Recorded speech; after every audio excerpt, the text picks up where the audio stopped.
I am Jogwala. Kailash Chandra English Dictation, Volume 3. Transcription 45, 80 words per minute. For more useful dictation and important current affairs, subscribe this YouTube channel and also join our Telegram channel I am Jogwala. Like, share, subscribe. Let's start. Madam Deputy Chairman, from the speeches which the Honorable Minister for Planning made in this House and in the other House, and from a perusal of the note which has been circulated to us regarding the progress that has been made in the third 5-year plan and the various statements of the government and the planning commission, I have a feeling that the government of India is trying to assuage the feeling of dissatisfaction in the country through promises of bright future, promises of better efforts, and general promise that everything is going to turn out all right and that there need not be any fear or anxiety in the country. Madam, while saying this, I realize that the country has made certain progress in the development of our economy during the last decade.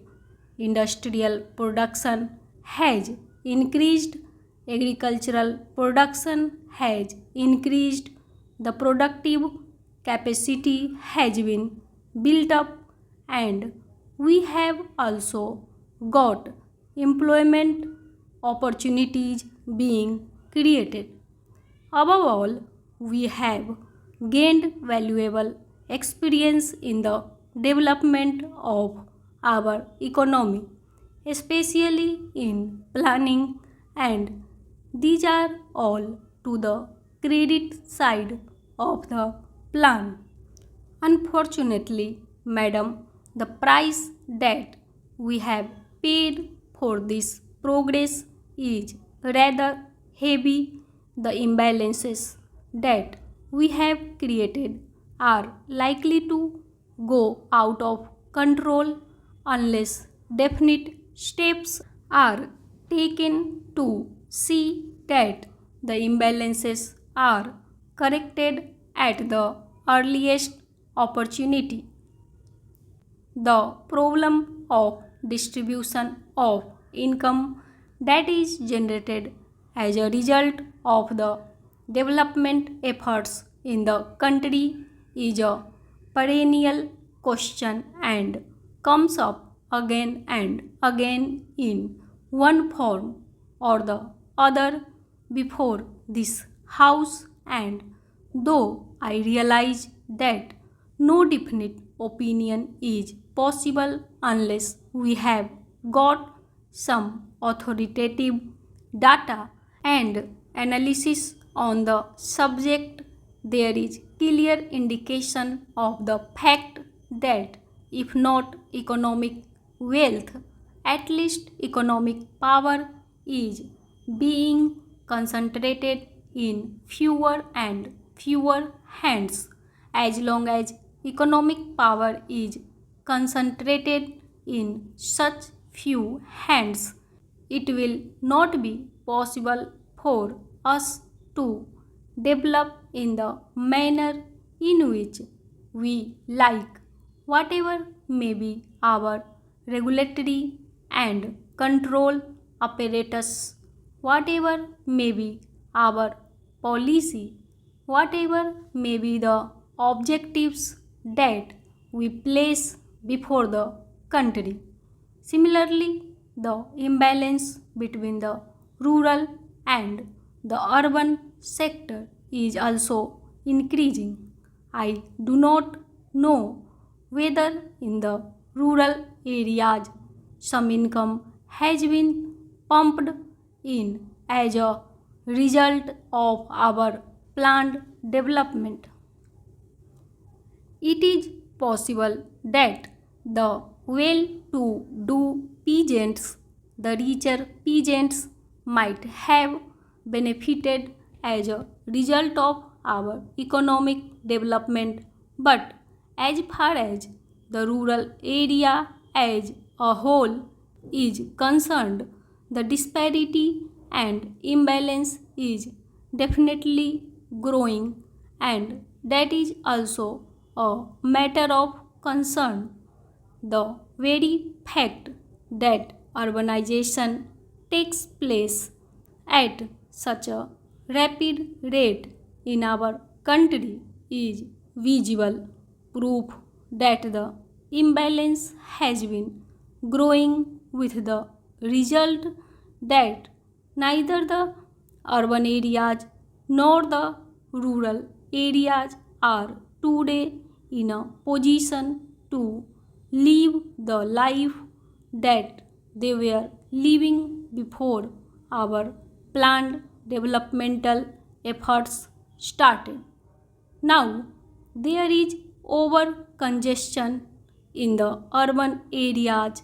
The civic amenities are all on the point of breaking down, and they continuously break down with the slightest accident here or there.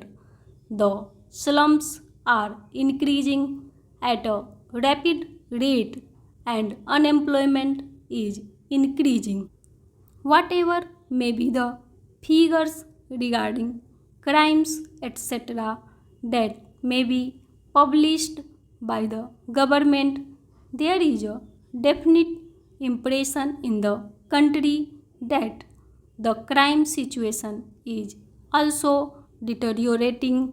That is because of the congestion in the urban areas, because of the difficulties due to lack of resources.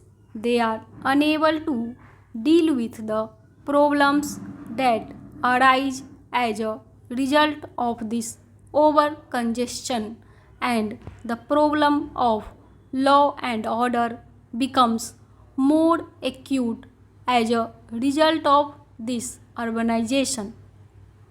Thirdly, the question of unemployment has also taken a rather serious turn, and when the government spokesman addresses homilies to others regarding the agitation against high prices and high taxes, they completely forget that year by year, one earner has to support more and more people, and we have got the authority of no less a person than the planning minister himself to say that the real income of the earner, at least in the lower income groups, has not risen, and in spite of that, that earner has to support a larger and larger number of dependents. There is so much dissatisfaction in the country that people are clamoring against rising prices and rising taxes. The planning minister has given us a frank picture regarding what has happened in the first year of the third plan period, and we are grateful to him for this frank picture.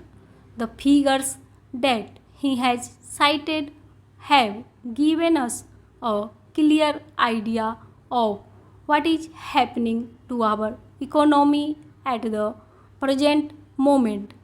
But he has tried to strike a note of optimism. He has tried to explain the reasons that are responsible for this state of affairs, and he has also indicated that the Planning Commission is conscious of all these drawbacks.